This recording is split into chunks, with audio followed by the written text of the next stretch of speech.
नमस्कार प्यारे साथियों, मैं निशान नानक क्लासेस के यूट्यूब चैनल पे आपका स्वागत करता हूं। जैसा कि आप सभी को पता है, इस यूट्यूब चैनल के ऊपर आपको भारत की राज्य व्यवस्था की कक्षाएं मैं नियमित तौर पे दे रहा था। तो पिछले कुछ दिनों से कक्षाएं बंद थी। ठीक है। तो उसका रीज़न क्या था? थोड़ा तबीयत के अंदर गड़बड़ हो चुकी थी, तो इसलिए क्लासें आपको नहीं दी गई। अभी आज मैं लेके आया हूँ भाग नंबर 9। लास्ट क्लास जो मैंने आपको भारत की राज्य व्यवस्था की दी थी, उसके अंदर भाग नंबर 7 और 8 को कंप्लीट किया था। कौन से को? भाग 7 पढ़ा था हमने और भाग 8 पढ़ा था। आज हमारी पढ़ने की बारी है भाग नंबर 9 की। ठीक है। 7 और 8 तक आपको मैंने करवा दिया है। आज भाग नंबर 9 देखेंगे। भाग नंबर 9 के अंदर अनुच्छेद एक ही दे रखा है। कौन सा अनुच्छेद है? 243। 242 तक 8 नंबर के अंदर आ जाता है। 243 अनुच्छेद है भाग नंबर 9 के अंदर। इस अनुच्छेद को कई हिस्सों में बांटा गया है। जैसे अनुच्छेद के पार्ट किए गए हैं 1 से लेके 15 तक। सारे के सारे पार्ट देखेंगे। तो भाग नंबर 9 संबंधित किससे है? सबसे पहले तो आपको ये पता होना चाहिए, तो भाग नंबर 9 का संबंध पंचायती राज से है। कभी भी आपको भाग नंबर 9 का पूछे तो संबंध पंचायती राज से है। दूसरा, अनुसूची 11 का पूछे तो संविधान के अंदर अनुसूची है, अनुसूची 11 का संबंध पूछे तो उसका पंचायती राज से हो जाएगा। अनुच्छेद 40 का संबंध पूछे, अनुच्छेद किसका? 40 का संबंध पूछे तो उसका पंचायत से संबंधित हो जाएगा। ठीक है। 73वां संविधान संशोधन पूछे, 73वां संविधान संशोधन का संबंध किससे है? तो इसका किससे हो जाएगा? इसका भी पंचायती राज से हो जाएगा। तो लगभग भारत के संविधान के अंदर 5 से 6 चीजें एक ही चीज को बार बार बता रही है। सबसे पहले भाग नंबर 4 के अंदर अनुच्छेद 40 मैंने आपको करवाया था, जिसके अंदर राज्य के नीति निर्देशक तत्वों के अंदर पंचायत को रखा गया था अनुच्छेद नंबर 40 के अंदर। अनुच्छेद नंबर 40 के बाद में पंचायतों को भाग नंबर 9 के अंदर 243 के अंदर रखा गया अनुच्छेद के अंदर। फिर अनुसूची 11 के अंदर रखा गया था। उसके बाद में अनुच्छेद 40 और 73वां संविधान संशोधन भी पंचायतों से संबंधित है। तो एक एक करके इन सभी चीजों के बारे में डिस्कस करेंगे। ठीक है। तो भाग नंबर 243 के अंदर देखते हैं क्या दे रखा है। अनुच्छेद 243 को कई खंडों में बांटा गया है। मैंने आपको बताया था अनुच्छेद 243 है, उसको कई भागों में भी विभाजित किया गया। 243 को कई खंडों में बांटा गया, जैसे 243 ए से लेके 243 ओ तक। यानी 243 का पार्ट नंबर ए है, फिर इसके बाद में पार्ट नंबर बी होगा, ऐसे ऐसे करके ओ तक पार्ट हैं इसके। ठीक है। तो मिनिमम छोटे छोटे भाग कितने हैं? छोटे छोटे भाग इसके हो जाएंगे 15। कितने भाग हो जाएंगे? 15 भाग हो जाएंगे इसके। ठीक है। 1952 में पंचायती व्यवस्था को शुरू करने से पहले पंडित जवाहरलाल नेहरू द्वारा सामुदायिक विकास कार्यक्रम की शुरुआत की गई। इस कार्यक्रम की शुरुआत की गई थी 1952 में, सामुदायिक विकास कार्यक्रम। 1950 के अंदर आपको पता है देश का संविधान लागू हुआ था। संविधान लागू होने के बाद में 52 के अंदर क्या किया था? तत्कालीन प्रधानमंत्री यानी उस समय के जो प्रधानमंत्री थे पंडित जवाहरलाल नेहरू, उनके द्वारा एक कार्यक्रम की शुरुआत की गई जिनको सामुदायिक विकास कार्यक्रम के नाम से जाना जाता है। जैसे पंचवर्षीय योजना आजकल चल रही है, मनरेगा का काम चल रहा है, तो उसी तरह से ये कौन सा कार्यक्रम था? सामुदायिक विकास कार्यक्रम की शुरुआत की गई थी। ठीक है। कब की गई थी? 1952 के अंतर्गत। ठीक है। सामुदायिक विकास कार्यक्रम की शुरुआत 1952 में की गई। 1952 में शुरुआत होने के बाद में सामुदायिक विकास कार्यक्रम की जांच करने के लिए 1957 में बलवंत राय मेहता समिति का गठन किया गया। कौन सी समिति का? बलवंत राय मेहता समिति का। देखो, आप कोई भी कार्यक्रम की शुरुआत करते हो तो उसको देखते तो हो ही है ना, साल दर साल। साल के बाद में, 1.5 साल के बाद में, 2 साल के बाद में, या 5 साल के बाद में। लॉन्ग टर्म के बाद में देखते हो तो 4-5 साल बाद में देखते हो। तो 52 में शुरुआत की गई थी। 52 में शुरुआत करके 57 के अंदर जो शुरुआत किया गया था सामुदायिक विकास कार्यक्रम, उस चीज के क्या प्रभाव निकले हैं, क्या जनता के द्वारा उसका क्या बोला जाता है, जनता के द्वारा क्या फीडबैक दिया जाता है इस कार्यक्रम को लेकर, इन सब चीजों की जांच करने के लिए तत्कालीन सरकार, कौन सी सरकार थी? कांग्रेस की सरकार थी। पंडित जवाहरलाल नेहरू ने क्या किया गया था? बलवंत राय मेहता समिति का गठन किया गया था। कौन सी समिति का गठन किया था? बलवंत राय मेहता समिति का गठन कब किया गया था? 1957 के अंदर किया गया था। कब किया गया था? 1957 के अंदर बलवंत राय मेहता समिति का गठन जनवरी 1957 के अंदर, और इसने अपनी रिपोर्ट सौंपी थी नवंबर 1957 के अंदर। अब इस समिति की रिपोर्ट के अंदर प्रमुख सिफारिशें क्या थी? इस समिति की रिपोर्ट के अंदर पंडित जवाहरलाल जी नेहरू, आपको पता होगा, तो हमेशा पंचायतों के फेवर में नहीं थे। उनको ऐसे लगता था भी जो पंचायत का निर्माण होगा, पंचायतों को जो अपने विकास के लिए पैसा दिया जाएगा सरकार के द्वारा, वो पंचायत का मुखिया यानी जो उस पंचायत का पावरफुल व्यक्ति होगा वो उस पैसे का दुरुपयोग करेगा। लेकिन महात्मा गांधी के विचार इनसे अलग थे। महात्मा गांधी हमेशा चाहते थे कि भारत के ग्रामीण स्तर का विकास होगा तभी भारत का विकास होगा। ठीक है, तो इन दोनों के अंदर जब तीसरे आदमी की एंट्री होती है, वो थे तत्कालीन उस समय के राष्ट्रपति डॉक्टर वो कौन थे? राजेंद्र प्रसाद। राजेंद्र प्रसाद ने ऐसे बोला कि पंचायतों को आप नीति निदेशक तत्व के अंदर डाल दो, तो इसलिए भाग नंबर 4 के अनुच्छेद नंबर 40 के अंदर पंचायतों को रखा गया था। अभी भाग नंबर 4 के अंदर मैंने आपको करवाया था, तो उसके अंदर 36 से लेके 51 तक क्या है? 36 से लेके 51 तक अनुच्छेद आते हैं। तो 36 से 51 तक जितनी भी चीजें हैं वो राज्य की स्थिति पे निर्भर करती है, यानी राज्य चाहेगा तो उसको लागू करेगा, अगर राज्य चाहेगा तो उसको लागू नहीं करेगा। यही बात इसके अंदर बोली गई है। विभाग नंबर जब अनुच्छेद 40 के अंदर आप पंचायत रख दोगे तो वो राज्य पर निर्भर करेगा। अगर राज्य को लगेगा भी पंचायत को लागू करना है तो वो कर लेगा, अगर राज्य को नहीं लगेगा, नहीं लागू करना तो नहीं लगेगा।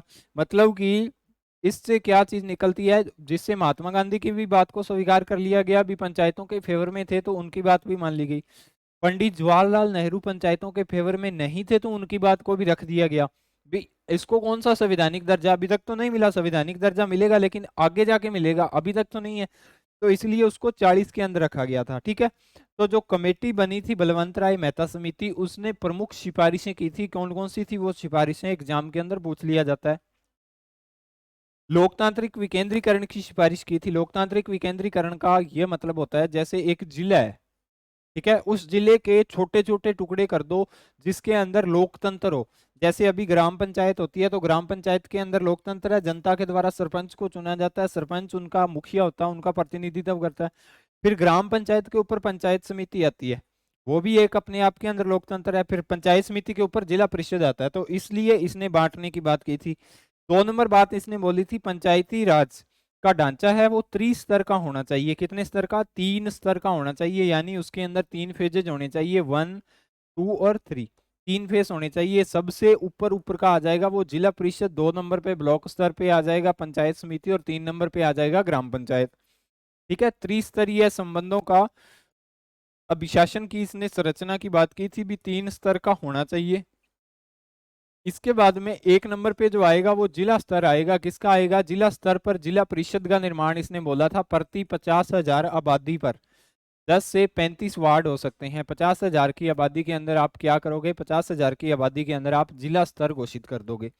2 नंबर पे इन्होंने बात की थी, किसकी बात की थी? ब्लॉक स्तर की बात की थी। ब्लॉक स्तर के अंदर इन्होंने पंचायत समिति की बात की थी।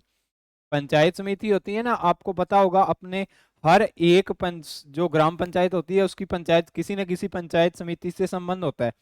3 नंबर की इन्होंने बात बोली थी, इन्होंने ग्राम स्तर की बात की थी, यानी जिसको अपन ग्राम पंचायत बोलते हैं। ग्राम पंचायत ग्राम स्तर के अंदर इन्होंने सबसे निचले स्तर बोला था ग्राम पंचायत को, और ग्राम पंचायत उसको बोला था जिसके अंदर क्या इन्होंने कहा था? 1000 जनसंख्या पर। 1000 जनसंख्या किसकी होगी? ग्राम पंचायत की। और ब्लॉक स्तर की कितनी होगी? 5000 जनसंख्या होगी। और खंड इसकी जिला स्तर की कितनी होगी? 50,000 जनसंख्या होगी। 3 खंडों में विभाजित किया था, जिला स्तर पर, ब्लॉक स्तर पर, खंड स्तर जिसको बोलते हैं, और ग्राम पंचायत। ठीक है, इसकी सिफारिश पे किया था, तो बलवंत राय मेहता समिति की सिफारिश पे किया था, ये बात आपको पता होनी चाहिए। इसके बाद में इन्होंने एक बात और बोली थी अपनी सिफारिश के अंदर भी, जिला परिषद का जो अध्यक्ष है, यानी जो आप 3 स्तर बनाओगे उसमें से सबसे बड़ा स्तर कौन सा होगा? जिला परिषद होगा। जिला परिषद का जो अध्यक्ष है वो कौन होगा? जिला कलेक्टर को बनाए जाने की सिफारिश की थी। जिले के अंदर जो सबसे पावरफुल प्रशासनिक अधिकारी होता है वो जिला कलेक्टर होता है। ठीक है, जिला कलेक्टर को जिला परिषद का अध्यक्ष बनाने की बात कौन सी समिति की सिफारिश के अंदर बोली थी? बलवंत राय मेहता समिति। और 4 नंबर, इन्होंने मध्य खंड स्तर को सर्वाधिक शक्तिशाली बनाने की बात की थी। अभी मध्य खंड कौन सा है? 1 नंबर तो मैंने आपको करवाया था जिला स्तर, अभी अभी बता के आ रहा हूँ। ठीक है, 2 नंबर मैंने खंड स्तर की बात की थी जिसके अंदर पंचायत समिति आ जाती है, और 3 नंबर मैंने ग्राम पंचायत की बात की थी। तो जो खंड स्तर वाला है, यानी जो पंचायत समिति है, इसको सबसे शक्तिशाली बनाने की मांग भी इन्होंने की थी। ठीक है, आप जिला स्तर को थोड़ी कम शक्तियां दे दो, ग्राम स्तर यानी सबसे नीचे वाला स्तर होता है, इसके अंदर तो शक्तियां वैसे भी नहीं होती। जब सबसे शक्तिशाली बनाओगे तो आप किसको बनाओगे? खंड स्तर को बनाओगे। ये बात किसने बोली थी? बलवंत राय मेहता समिति ने अपनी सिफारिश के अंदर बोला था तत्कालीन प्रधानमंत्री पंडित जवाहरलाल नेहरू को।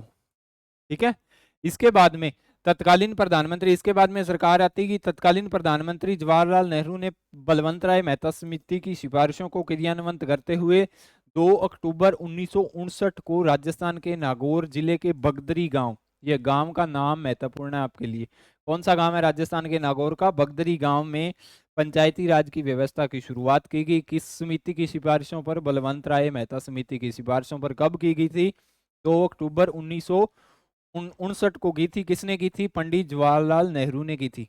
ठीक है, शुरुआत की गई, उद्घाटन जवाहरलाल नेहरू के द्वारा किया गया दूसरी पंचवर्षीय योजना के दौरान। पहली पंचवर्षीय योजना 52 से कहां तक चली थी? 57 तक। दूसरी कब चली थी? 57 से लेके 62 तक चली थी, तो 1959 आएगा, तो इसके अंदर ही आएगा ना, दूसरी पंचवर्षीय योजना के दौरान की थी। इस समय 1959 में राजस्थान के मुख्यमंत्री मोहनलाल सुखाड़िया थे। कौन थे? मोहनलाल सुखाड़िया थे, जो लोकतांत्रिक विकेंद्रीकरण के प्रबल समर्थक थे, यानी वो भी बलवंत राय मेहता समिति के फेवर में थे। प्रबल थे वो, क्या थे? लोकतांत्रिक, यानी उनको भी लगता था भी एक जिला है जो सबसे बड़ी जनसंख्या वाला है, उसके कुछ हिस्से किए जाएं, लोगों को लोगों के ऊपर ही शासन करने के लिए लोगों के द्वारा चुना गया प्रतिनिधित्व दिया जाए, जिसको आप आज सरपंच बोलते हो, लोग ही चुनते हैं ना सरपंच को।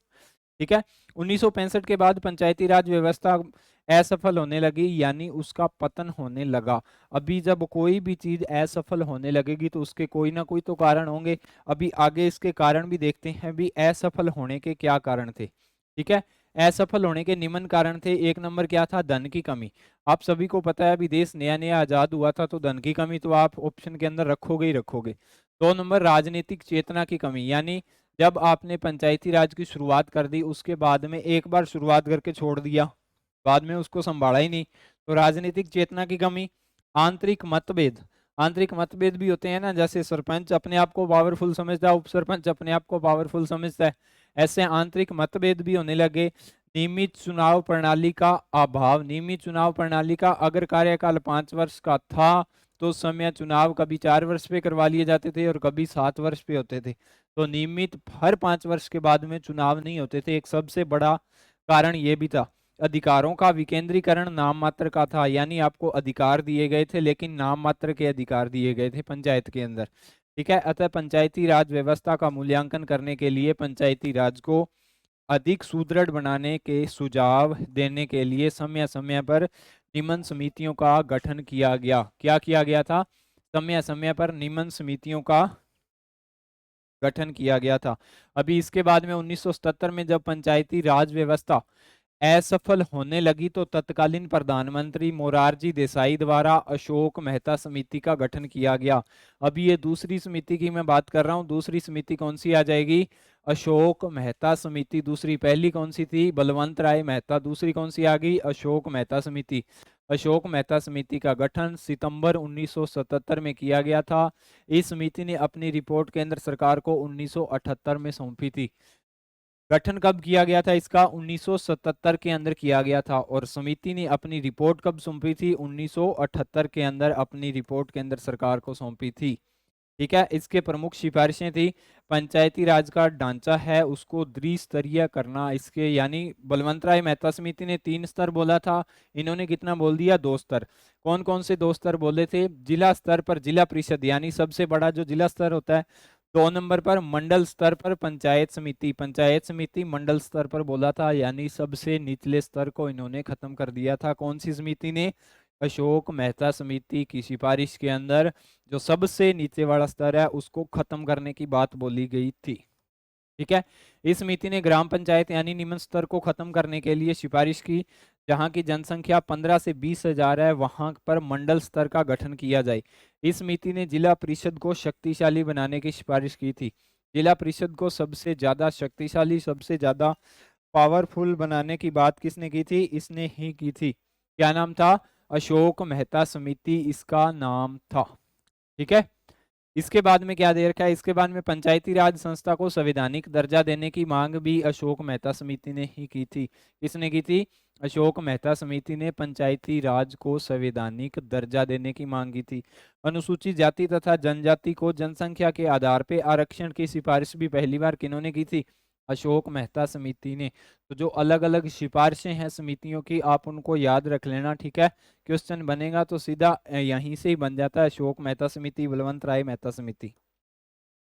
इसके बाद में इन्होंने क्या बोला है, दलगत प्रणाली के आधार पर पंचायती राज के चुनाव करवाने की सिफारिश की थी, यानी हर 5 वर्ष के बाद में नियमित तौर पे चुनाव किए जाएं, इन्होंने ये भी सिफारिश की थी। 5 नंबर, पंचायती राज संस्थाओं को कुपोषण की शक्ति, कारारोपण की शक्ति देने की सिफारिश की थी। पंचायती राज संस्थाओं का कार्यकाल इन्होंने 4, सबसे बड़ी बात, कार्यकाल कितना रखने की मांग की थी? 4 वर्ष की। वर्तमान के अंदर पंचायतों का कार्यकाल कितना है?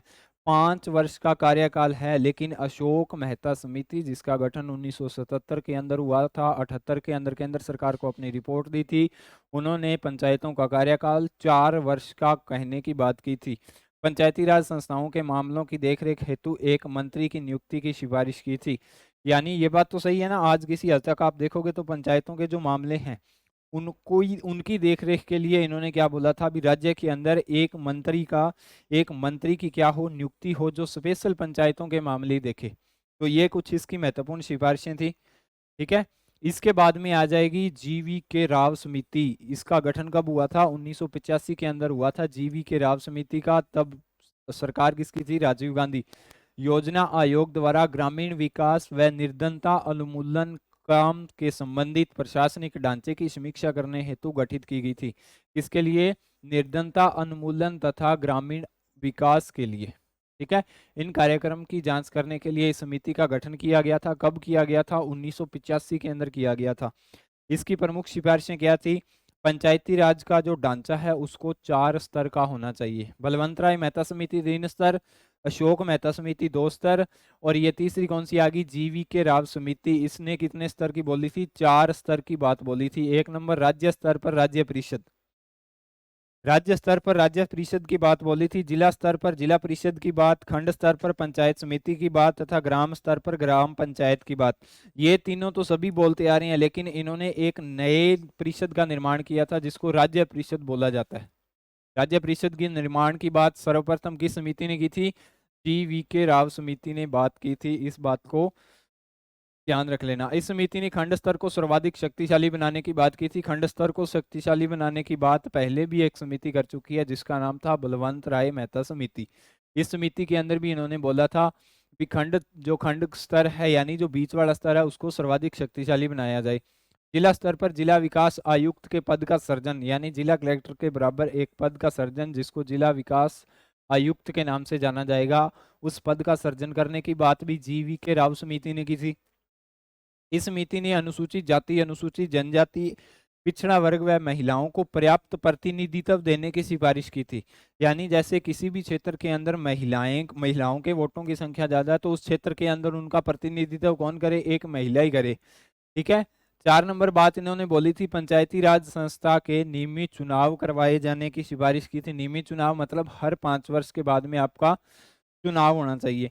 पंचायती राज संस्थाओं का कार्यकाल 5 वर्ष करने की बात की थी। 3 समितियां मैंने आपको पढ़वाई हैं, कौन कौन सी थी? बलवंत राय मेहता समिति, अशोक मेहता समिति और जी.वी. के राव समिति, ठीक है, राव समिति। जिसके अंदर इन दोनों ने, बलवंत राय मेहता समिति ने 5 वर्ष का कार्यकाल, अशोक मेहता समिति ने 4 वर्ष के कार्यकाल की बात की थी। जी.वी. के राव समिति ने कितने वर्ष की बात की? दोबारा इन्होंने 5 वर्ष करवाने की बात कर दी, ठीक है। इसके बाद में लास्ट आती है एल.एम. सिंघवी समिति। कौन सी समिति है? एल.एम. सिंघवी समिति। राजीव गांधी सरकार के समय ग्रामीण विकास मंत्रालय द्वारा 1986 में लोकतंत्र तथा विकास के लिए पंचायती राज संस्थाओं के पुनर्द्वार हेतु लक्ष्मीमल सिंघवी की अध्यक्षता में इस समिति का गठन किया गया, जिसमें पंचायती राज समिति भी कहा जाता है। कौन सी समिति कहा जाता है? पंचायती राज पुनर्द्वार समिति के नाम से भी जाना जाता है। इसका गठन कब किया गया था? 1986 के अंदर गठन किया गया था। कौन सी सरकार थी?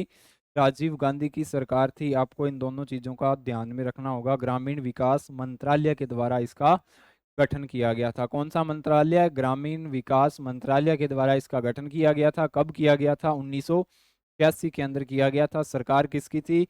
राजीव गांधी की सरकार थी। इस समिति की जो प्रमुख सिफारिशें हैं वो कौन कौन सी थी? पंचायती राज का ढांचा है वो त्रिस्तरीय होना चाहिए, यानी जिला स्तर पर 1 नंबर, 2 नंबर कौन सा आ जाएगा? खंड स्तर पर, और 3 नंबर आ जाएगा ग्राम पंचायत या पंचायत स्तर पर, जिसको आप बोल सकते हो। 3 स्तर की बात की थी।